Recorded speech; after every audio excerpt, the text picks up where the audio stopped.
خداوند یسوع مسیح ناصری کے نام سے آپ کو سلام۔ آج ہم زربابل کی ہیکل کی مخصوصیت کے بارے میں خدا کے کلام کو سیکھیں گے۔ خدا کے کلام میں سے عزرا 6 باب 16 سے 18 آیت کو ہم پڑھیں گے۔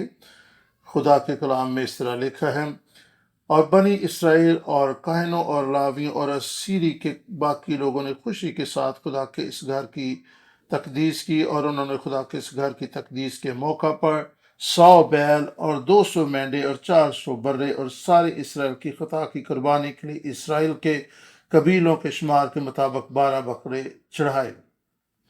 اور جیسا موسیٰ کی کتاب میں لکھا ہے، انہوں نے کاہنوں کو ان کی تقسیم اور لاویوں کو ان کے فریقوں کے مطابق خدا کی عبادت کے لیے جو یروشلم میں ہوتی ہے مقرر کیا۔ خدا کے کلام کا پڑھا اور سنا جانا ہم سب کے لیے باعث برکت ہو، آمین۔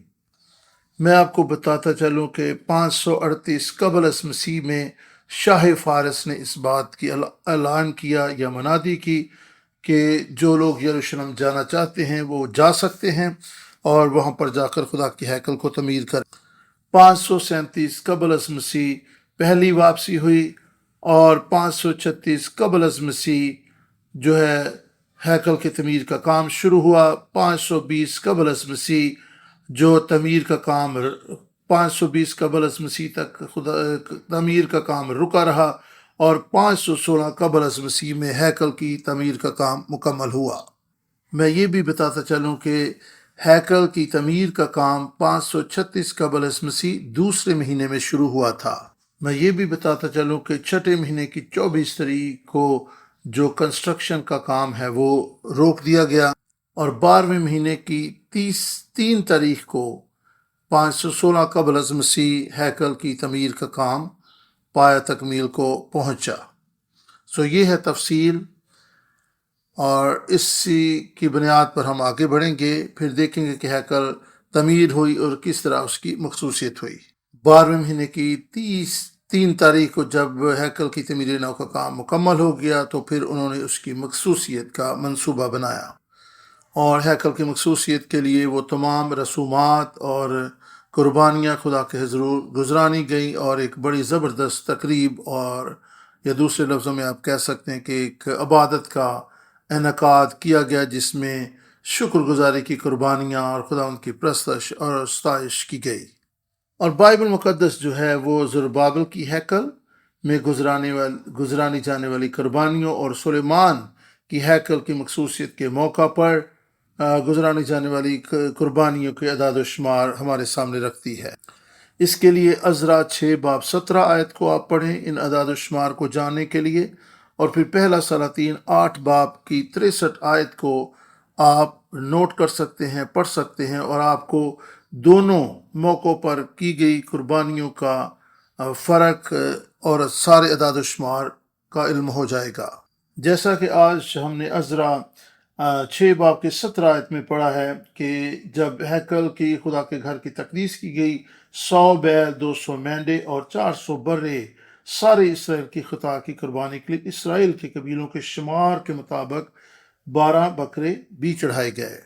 لیکن جب ہیکل سلیمان کی ہیکل کو مخصوص کیا گیا تو 22,000 بیل اور 1,20,000 بھیڑیں جو ہیں وہ خدا کے حضور قربان کی گئیں۔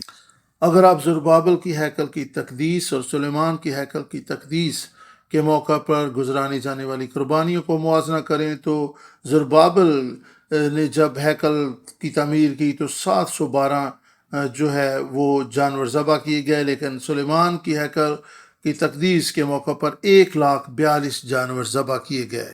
اس سے ہمیں ایک بات سمجھنے کو ملتی ہے کہ اگرچہ بنی اسرائیل کو بابل کی سیری سے واپس آئے ہوئے اور یروشلم میں رہتے ہوئے 20 سال ہو چکے تھے، لیکن ابھی تک ان کی جو مالی حالت ہے وہ بہتر نہیں ہوئی تھی، اور ابھی تک وہ مالی طور پر مستحکم ہونے کے لیے کوشاں تھے، اور اپنی مالی حالت کو 20 سالوں میں بھی وہ بہتر نہ بنا سکے تھے۔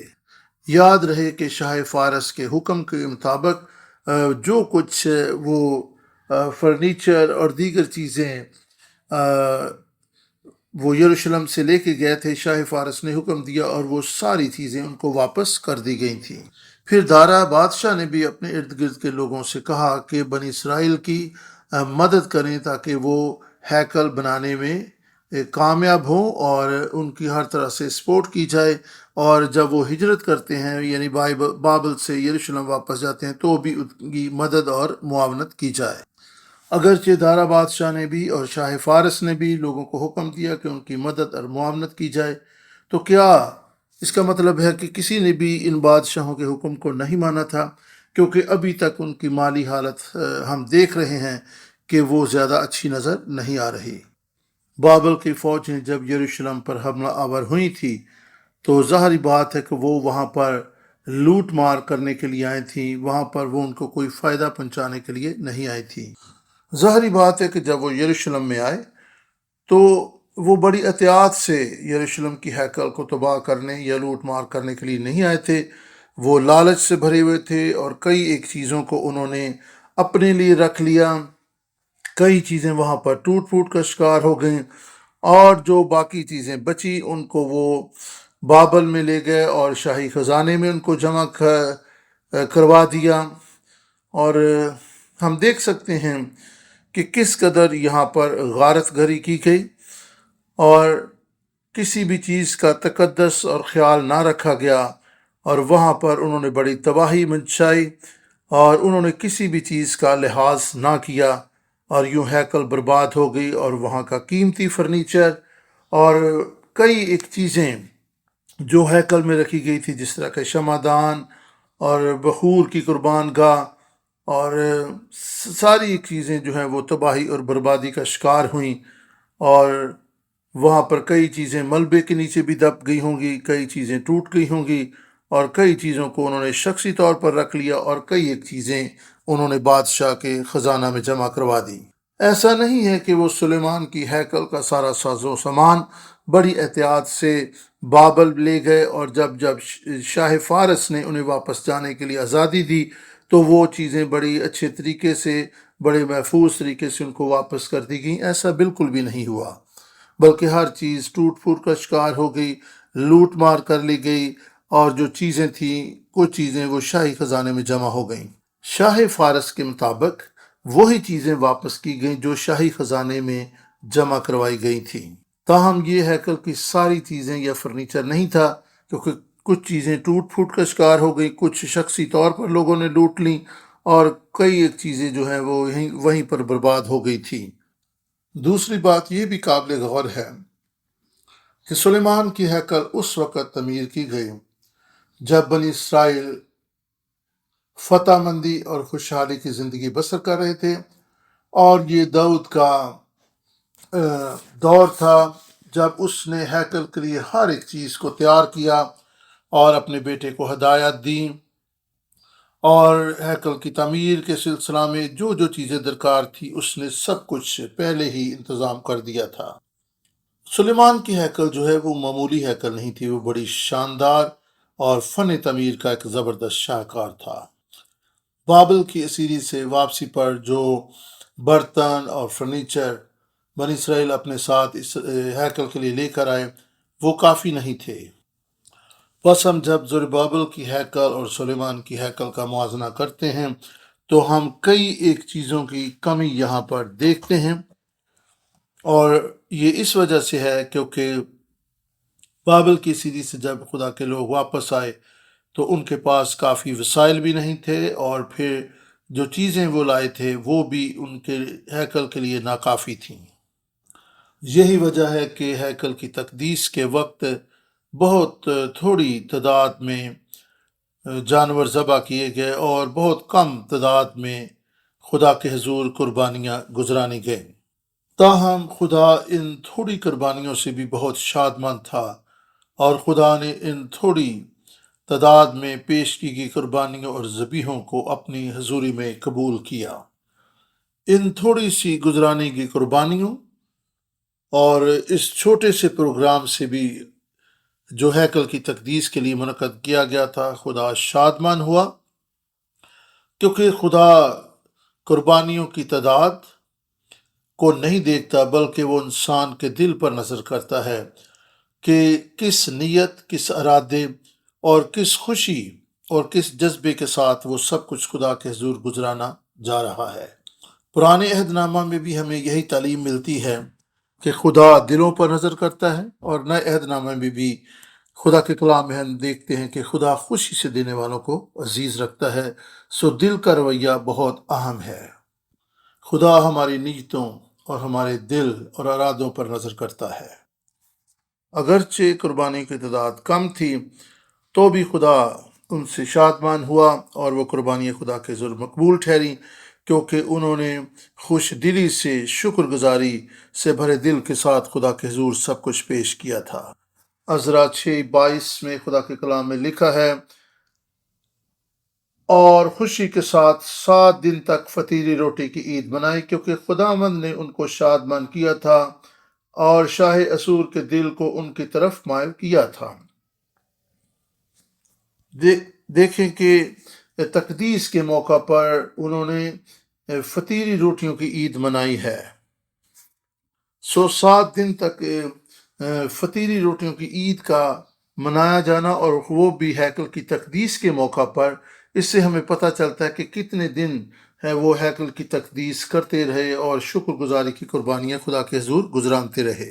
جب وہ ہیکل کی تقدیس کے موقع پر شکر گزاری کے ہدیے، قربانیاں اور ذبیحے گزران رہے تھے، خداوند نے ان کو دل شاد کیا۔ اگر خدا ہیکل کی تعمیر، تقدیس اور ان کے ہدیوں، قربانیوں اور ذبیحوں سے شادمان نہ ہوتا تو وہ کبھی بھی انہیں دلی شادمانی، خوشی اور مسرت عطا نہ کرتا۔ بس ہم کہہ سکتے ہیں کہ ہیکل کی تقدیس، ہیکل کی تعمیر اور ان کی قربانیوں سے خدا مطمئن تھا، شاد تھا، اور ان کی قربانیاں خدا کی حضوری میں مقبول ٹھہریں۔ جب ہم عبادت گزاروں، ہدیہ گزرانے والوں، خدا کی پرستش اور اس کی حضوری میں خدمت کرنے والوں کی نیک نیتی یا خلوص دل کو دیکھتے ہیں، تو ہم پیدائش کی کتاب میں سے 4 باب کھولیں گے۔ پیدائش 4 باب 3 آیت کو ہم پڑھیں گے۔ خدا کے کلام میں اس طرح سے لکھا ہے، چند روز کے بعد یوں کہ قائن اپنے کھیت کے پھل کا ہدیہ خدا کے واسطے لایا، اور ہابل بھی اپنی بھیڑ بکریوں کو کچھ پلوٹے بچے کا اور کچھ پلوٹے بچوں کا کچھ ان کی چربی کا ہدیہ لایا، اور خداوند نے ہابل کو اور اس کے ہدیہ کو منظور کیا۔ آپ سب اس کہانی سے بخوبی واقف ہیں۔ یہ پہلا موقع تھا جب خدا کو ہدیہ جات اور نذرانے پیش کیے گئے تھے۔ یہ کہانی ہمیں بتاتی خدا نے ہابل کے ہدیہ اور نذرانے کو قبول کیا، پر قائن اور اس کے ہدیہ کو منظور نہ کیا۔ قائن اور ہابل کی قربانیوں میں یہ فرق نہیں ہے کہ قائن کے ہدیے میں بلڈ شامل نہیں تھا اور ہابل کے ہدیے میں بھیڑ بکریوں کا خون شامل تھا۔ اس وجہ سے ہابل کی قربانی منظور ہوئی اور قائن کا ہدیہ ریجیکٹ کر دیا گیا۔ ایسی کوئی بات نہیں، اور ہم اس کے تعلق سے پہلے بھی بات کر چکے ہیں۔ قائن کے ہدیہ میں بھی خون شامل تھا، شاید وہ خون نظر نہ آ رہا ہو، سرخ رنگ کا نہ ہو، لیکن قائن کی قربانی میں اس کا پسینہ اور اس کا خون شامل تھا۔ ہم دیکھ سکتے ہیں کہ جو درخت، جڑی بوٹیاں اور پودے اور پھل پھول ہوتے ہیں، ان میں زندگی ہوتی ہے، اس لیے ہم کہہ سکتے ہیں کہ ان میں بھی خون شامل ہوتا ہے۔ قائن کی قربانی کے مقبول نہ ہونے کی ایک بڑی وجہ یہی ہے کہ اس نے خلوص دل سے خدا کے حضور سب کچھ نہیں گزرانا تھا۔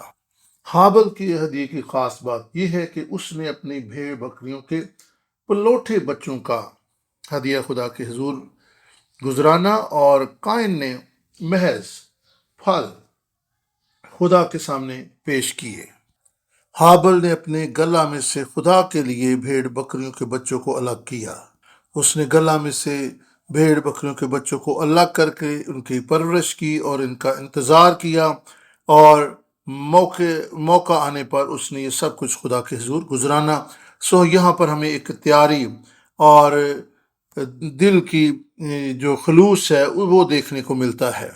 آپ دیکھ سکتے ہیں کہ ہابل اس کے لیے کتنی تیاری کرتا رہا، اور پلوٹا بچہ پیدا ہوا، ایک جانور کا اور پھر دوسرے کا یا تیسرے کا، اور پھر وہ ہر بار ان کو خدا کے لیے الگ اور مخصوص کرتا، ان کی پرورش کرتا، اور وہ شروع سے ان ساری چیزوں کو خدا کی حضور عبادت کرنے، شکر گزاری کرنے کو یاد رکھے ہوئے تھا، اور اس کے لیے وہ تیاری کر رہا تھا۔ ہم سمجھ سکتے ہیں کہ اس میں اس کا دل شامل تھا۔ کاہن کے ہدیہ کے تعلق سے لکھا کہ کائن اپنے کھیت کے پھل کا ہدیہ لایا۔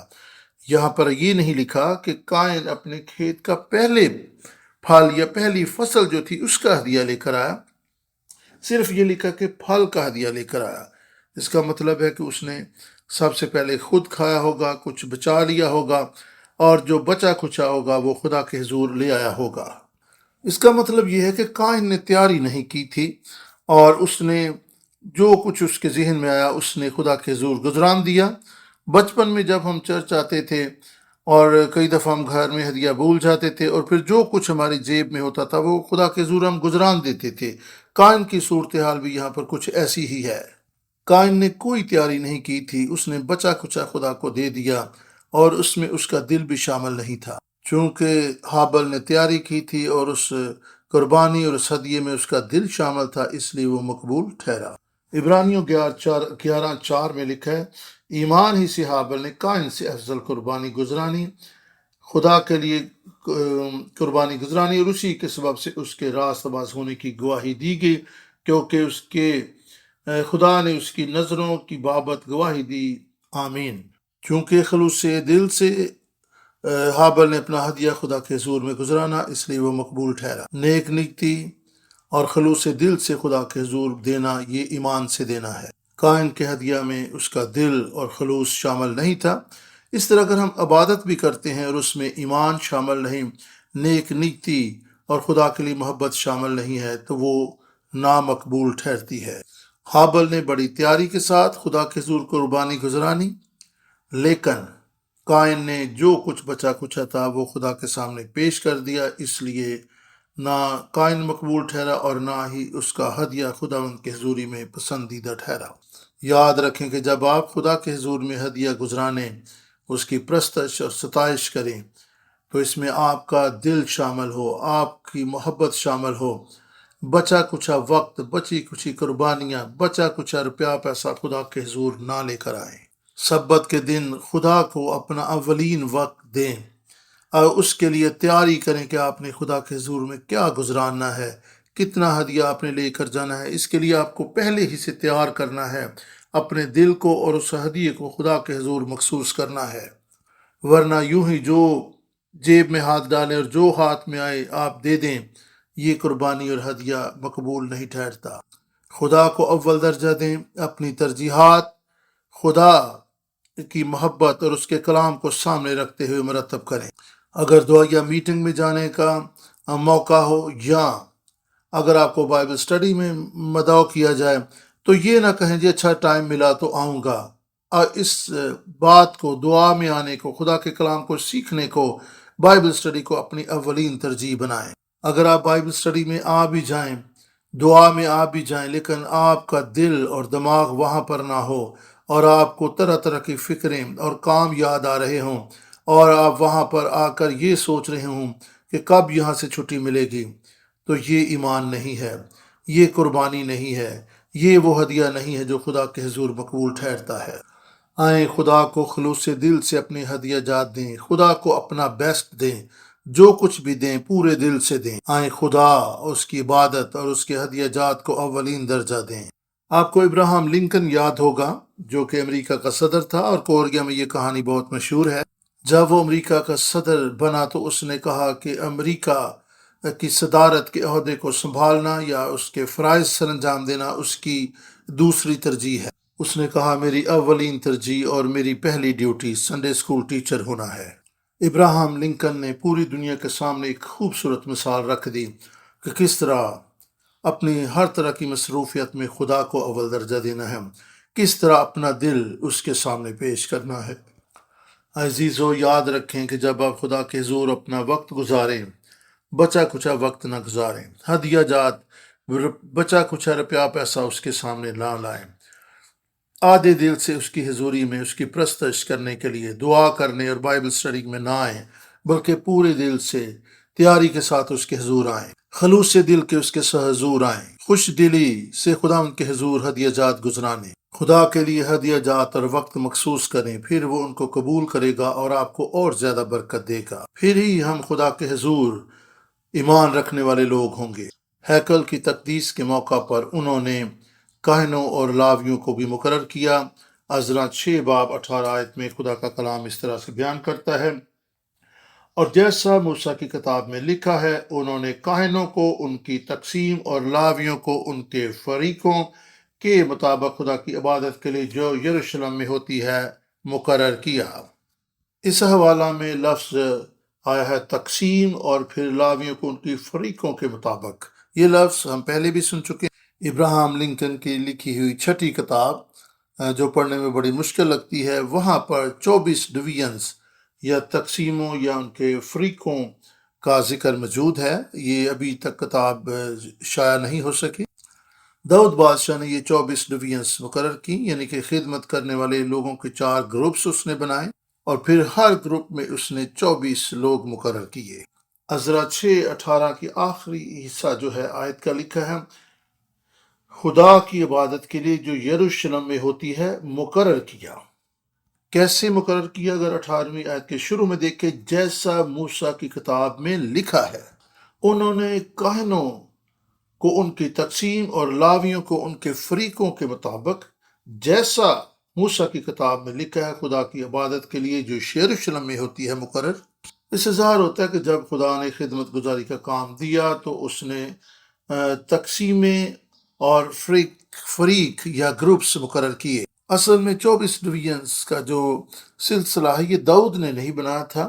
ہاں، ہم کہہ سکتے ہیں کہ اس نے اس میں بہتری لائی ہوگی، اس نے اس کو فروغ دیا ہوگا، پروموٹ کیا ہوگا، لیکن داؤد وہ شخص نہیں تھا جس نے اپنی عقل سمجھ سے یہ ڈویژنز ایجاد کی، بلکہ یہ ترتیب، تقسیم اور یہ گروپ بندی جو ہے خدا کی طرف سے ملی تھی، کیونکہ عزرا 6:18 میں لکھا ہے کہ جیسا موسیٰ کی کتاب میں لکھا ہے، سو یہ موسیٰ کی معرفت، تقسیم، ترتیب اور یہ آرڈر بنے تھے۔ بس یہ تقسیم ترتیب خدا کی طرف سے ملی تھی، لیکن داؤد نے اس کو فروغ دیا اور اس کے مطابق عمل کیا۔ بس جب یہ لکھا کہ انہوں نے کاہنوں کو ان کی تقسیم اور لاویوں کو ان کے فریقوں کے مطابق مقرر کیا، تو ہم کہہ سکتے ہیں کہ وہ خدا کی ترتیب کے مطابق خدا کی عبادت اور پرستش کو بحال کر رہے تھے۔ سو یہ تقسیم اور یہ ترتیب مقرر کرنے کا مقصد یہی تھا تاکہ خدا کے لوگ واپس لوٹیں، توبہ کریں اور خود کو بحال کریں۔ یہاں پر لکھا ہے کہ انہوں نے کاہنوں اور لاویوں کو مقرر کیا، لیکن دوسری طرف لوگوں کے دلوں میں بھی، خدمت گزار لوگوں کے دلوں میں بھی یہ خواہش، یہ سوچ تھی کہ وہ خدا کی خدمت کریں، اور مقرر کرنے والے بھی چاہتے تھے کہ سب کچھ پہلے کی ترتیب کے مطابق بحال ہو جائے۔ وہی ترتیب جو خدا نے پہلے مقرر کی ہے، سب کچھ اس کے مطابق بحال ہو جائے۔ اس کا مطلب یہ ہے کہ وہ خدا کی ہیکل کی قدر و قیمت کو اور اس کی خدمت کے تعلق سے واقف تھے اور اس کو قدر کی نگاہ سے دیکھ رہے تھے۔ چوتھے نمبر پر انہوں نے عید فصح اور بے خمیری روٹیوں کی عید منائی۔ پہلے مہینے کی 14 تاریخ کو عید فصح منائی جاتی تھی، اور پھر پہلے مہینے کی 15 سے 21 تک بے خمیری روٹیوں کی عید منائی جاتی تھی۔ تقدیس کے دوران، یعنی ہیکل کی تقدیس کے دوران انہوں نے عید فصح اور بے خمیری روٹیوں کی عید کیوں منائی؟ کیونکہ انہوں نے ہیکل کی تعمیر کا کام مکمل کر لیا تھا۔ یاد رہے کہ 12ویں مہینے کی 3 تاریخ کو 516 قبل از مسیح ہیکل کی تعمیر کا کام مکمل ہوا تھا۔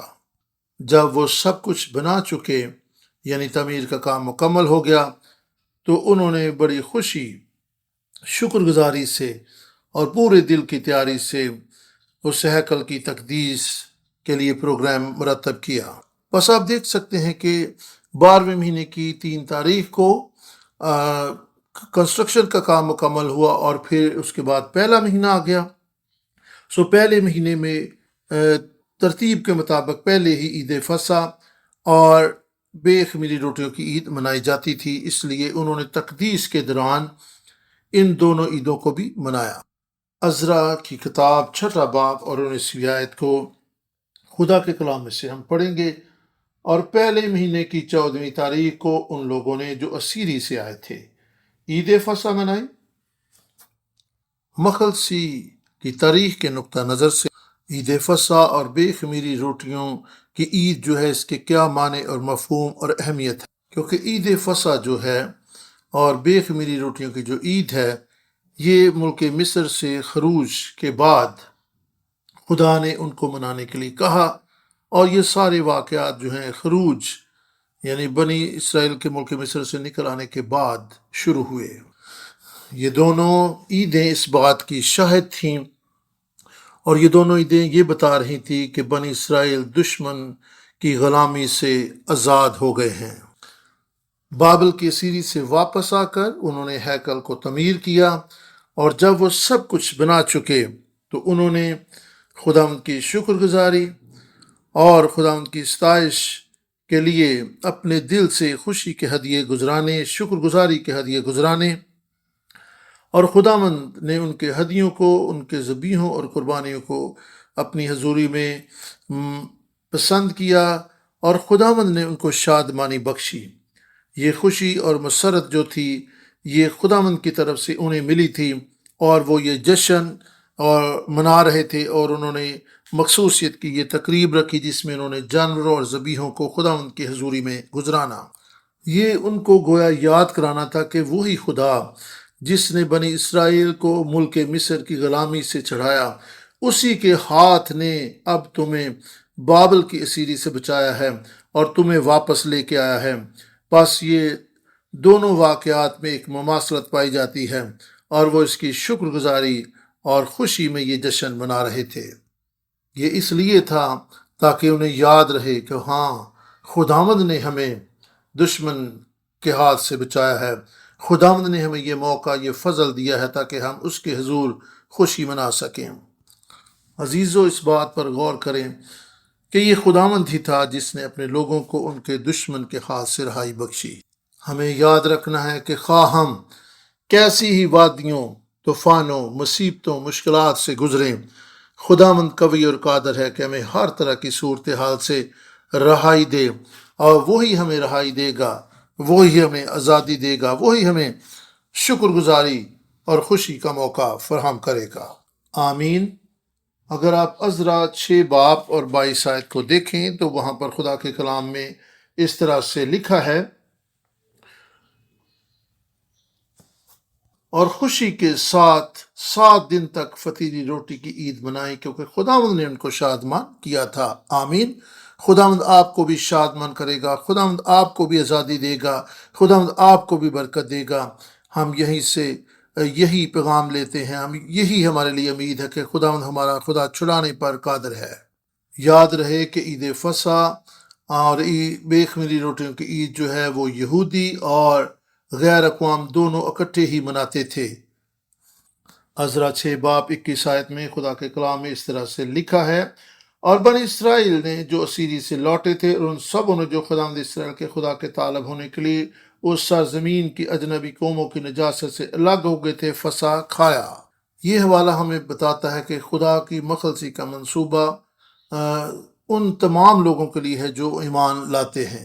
عید فصح اور بے خمیری کی روٹیوں کی عید جو ہے خدا انہیں اکٹھے منانے کے لیے اس نے موقع دیا، اور گویا خدا یہ کہہ رہا تھا کہ تم جو غیر اقوام سے ہو، تم جو ملک مصر کی غلامی سے نکل آئے ہو، بابل کی سیری سے واپس آ گئے ہو، تم ایمان لانے والے جو ہو تم اس میں شامل ہو سکتے ہو۔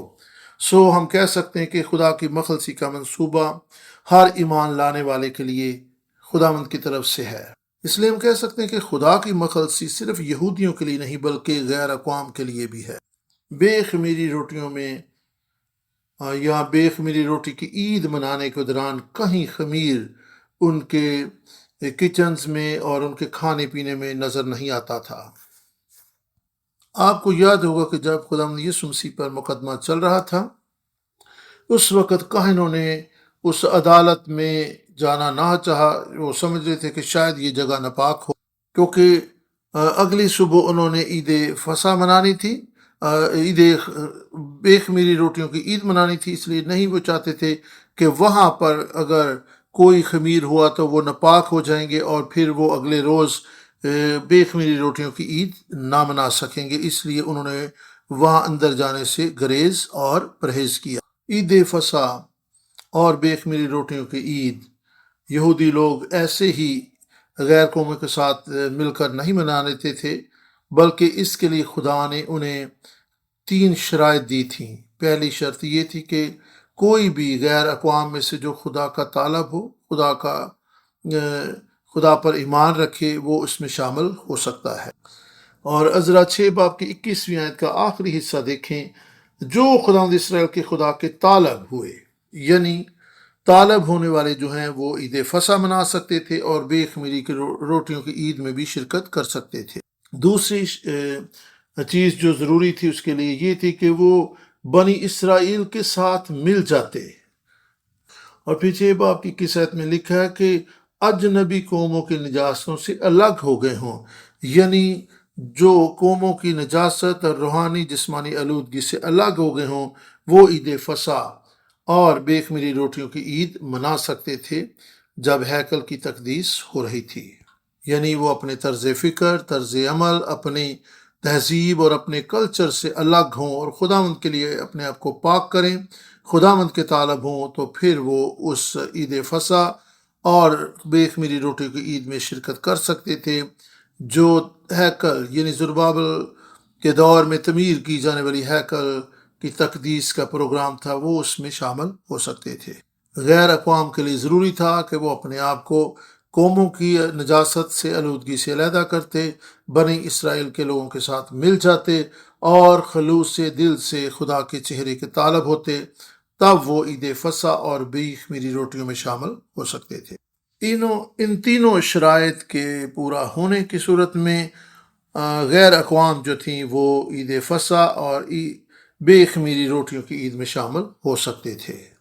اور یہ بات صرف اس موقع کے لیے نہیں تھی۔ اگر ہم موسیٰ کے شریعت کو دیکھیں اور اگر آپ خروج 12 باب 44 آیت کو پڑھیں اور پھر 48 آیت کو بھی آپ پڑھیں تو وہاں پر آپ کو ملے گا کہ خدا نے یہی شرائط رکھی تھی کہ اگر غیر اقوام بھی عید فصح میں شامل ہونا چاہیں تو وہ ان شرائط پر پورا اتریں اور پھر وہ شامل ہو سکتے ہیں، اور کچھ اور بھی شرائط تھیں جو خدا نے ان کے سامنے رکھی تھی، اس کے لیے ہم ان حوالہ جات کو پڑھ سکتے ہیں۔ اور ایک اور شرط جو خداوند نے عید فصح میں شامل ہونے کے لیے رکھی تھی وہ یہ تھی کہ غیر اقوام یا اجنبی لوگ جو ہیں جو بنی اسرائیل میں نہیں ہیں وہ اپنا ختنہ کروائیں۔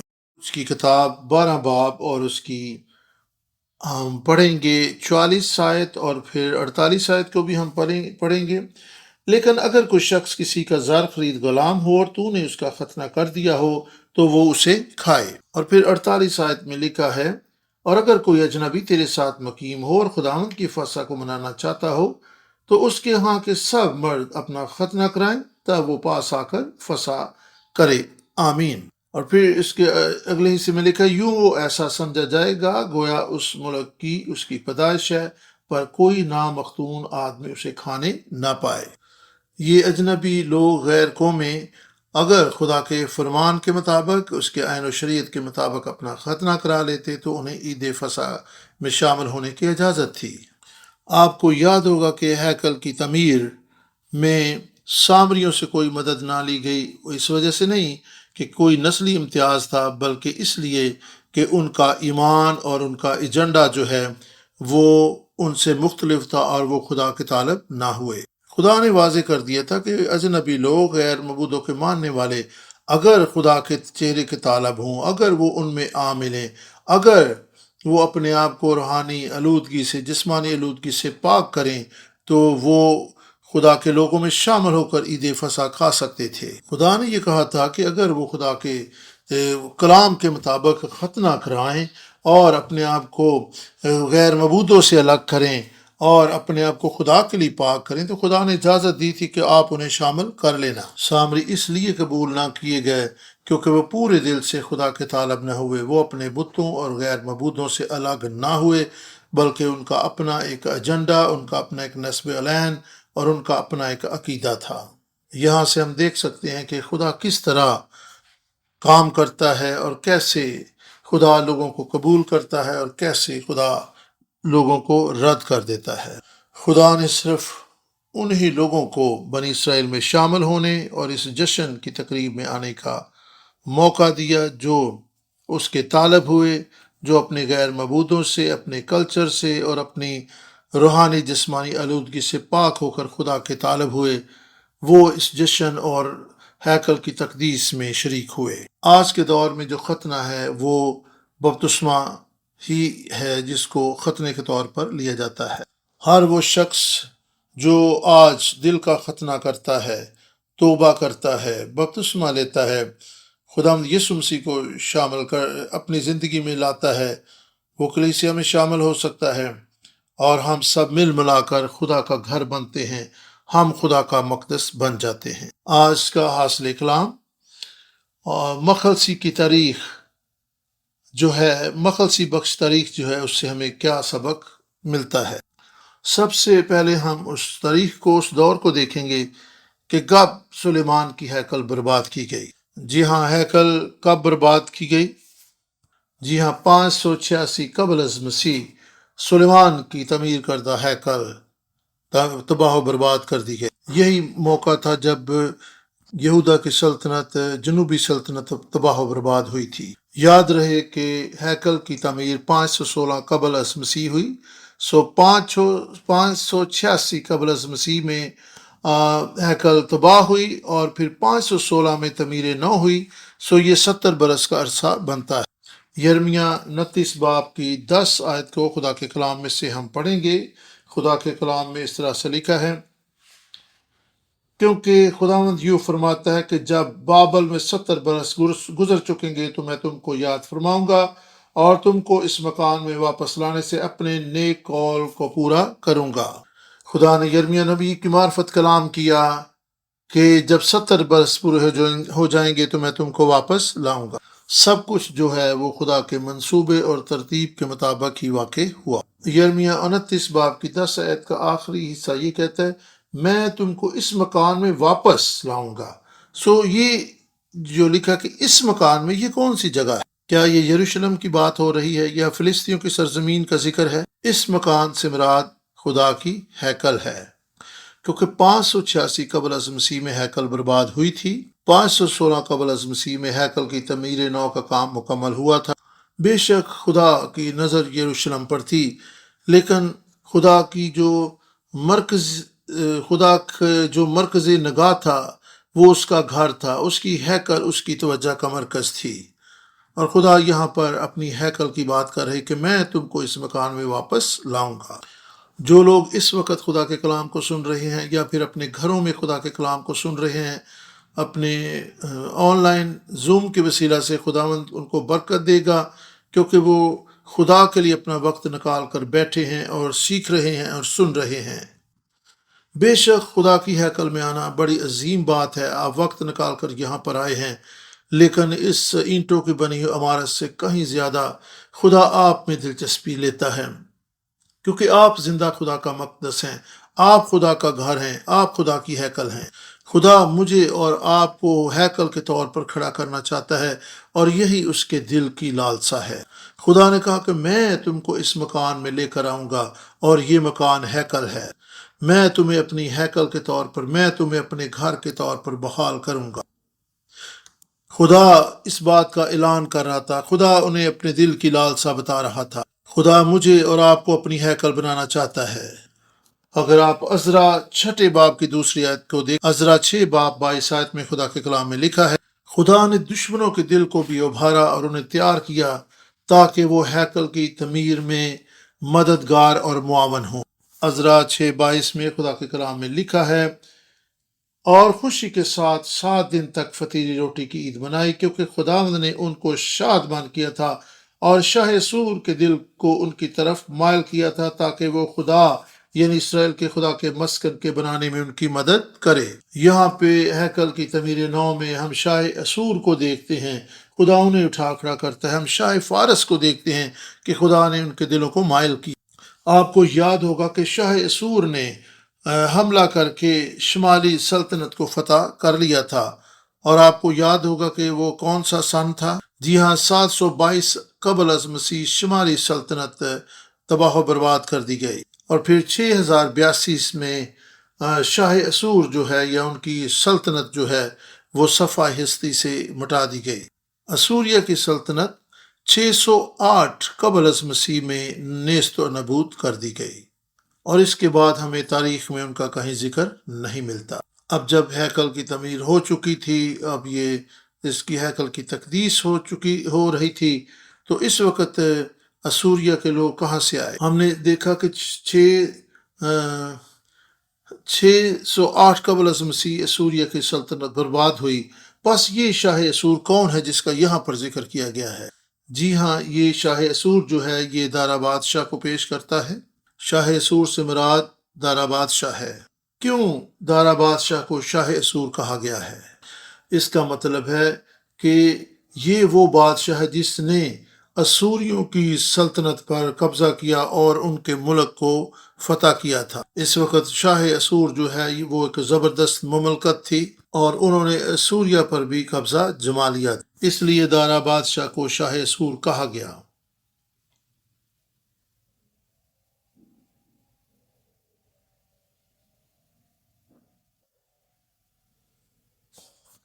بس ہم یہاں پر دیکھتے ہیں کہ خدا نے شاہ سور کے دل کو مائل کیا کہ وہ ہیکل یعنی خدا کے مسکن کے بنائے جانے میں مدد اور معاونت کرے۔ اس لیے نہیں کہ وہ بہت اچھے تھے، بڑے وفادار تھے، نیک تھے، خوبصورت تھے، بلکہ اس لیے کہ خدا اپنی ہیکل کی تعمیر نو میں دلچسپی رکھتا تھا۔ خدا نے اس بادشاہ کے حتیٰ کہ دشمنوں کے دلوں کو بھی ابھارا تاکہ وہ ہیکل کی تعمیر نو میں مدد کرے۔ خدا ہی ہے جو دشمنوں کے دلوں کو قائل اور مائل کرتا ہے تاکہ ہیکل کھڑی ہو جائے۔ دیکھیں کہ خدا کے دل میں کس قدر خواہش جو تھی وہ شدید قسم یا شدت اختیار کر چکی تھی کہ ہیکل تعمیر کی جائے۔ تو آئیں اپنے دلوں میں خدا کے کام کے لیے اس کی ہیکل کی تعمیر نو میں ایسا ہی جذبہ اور ایسی ہی تڑپ پیدا کریں۔ آئیں آسمانی باپ کی طرح ایسا دل، ایسا جذبہ اپنائیں اور اپنی زندگی میں ترجیحات درست کریں۔ اگر خدا میری اور آپ کی بطور ایک ہیکل فکر کرتا ہے تو آئیں ہم بھی روحانی ہیکل کے لیے فکر مند ہو جائیں۔ اگر خدا کی میرے اور آپ کے لیے یہ خواہش ہے کہ ہم اس کی ہیکل اور اس کے مقدس اور اس کے گھر کے طور پر تعمیر ہوں، آئیں ہم بھی اپنی سوچ اور ترجیحات میں اس بات کو اول درجہ دیں کہ ہم خدا کا روحانی گھر بنتے چلے جائیں۔ ہم خدا کے لوگ ہوتے ہوئے ترقی کریں، آگے بڑھیں، اور ہماری نشو و نما اور ترقی کا سلسلہ جاری رہے۔ اگر خدا کی یہ ترجیح اور خواہش ہے کہ ہم اس کے لیے روحانی طور پر تعمیر ہوتے جائیں، تو آپ کی زندگی میں بھی یہی ترجیح ہو۔ آپ کی زندگی میں بھی اولین درجہ اس بات کو، اس خواہش کو ملے کہ آپ خداوند میں ترقی کریں، آپ روحانی طور پر نشو و نما پائیں، تاکہ خداوند ہمیں دیکھ کر شادمان ہو اور ہم اس کے لیے روحانی گھر بن جائیں، اس کے لیے تعمیر ہوتے جائیں، اس کے لیے ترقی کریں اور آگے بڑھتے جائیں، تاکہ خدا کی حضوری اب سے ہمیشہ تک ہمارے ساتھ رہے۔ خداوند آپ سب کو برکت دے آج کے کلام کے وسیلے سے۔ میری دعا ہے کہ آج کا کلام آپ سب کے لیے اور ان تمام لوگوں کے لیے جو آن لائن سن رہے ہیں باعث برکت ہو۔ خداوند کو ساری عزت اور جلال ملے، یسوع کے نام میں آمین۔